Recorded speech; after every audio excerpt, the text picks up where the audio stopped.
Vallahi size danışacağım şeyin şəxsən özüm şahidiyəm. Minbəb sitir örtü babından onun adını çəkmirəm sadece olarak.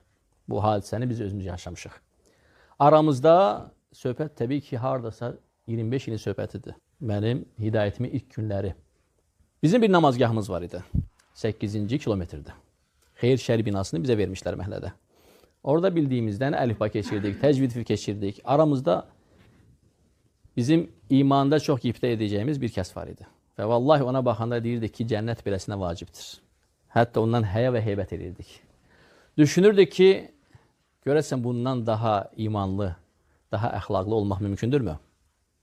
Sonra mən Mədinəyə qəbul oldum bir neçə illərdən sonra və tələbələrimin ilk günlərində həmin gəncin ölüm xəbəri mənə çatdı.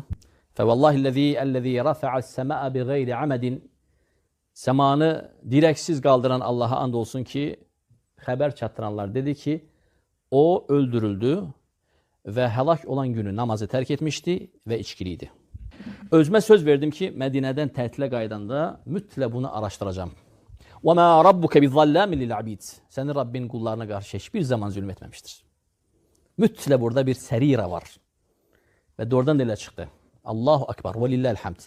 Atasını döyürdü evə qaydanda. Həmin bu mutəsabiqun bil xeyrati biiznillah. Xeyirdə yarışan bu qəhrəman evdə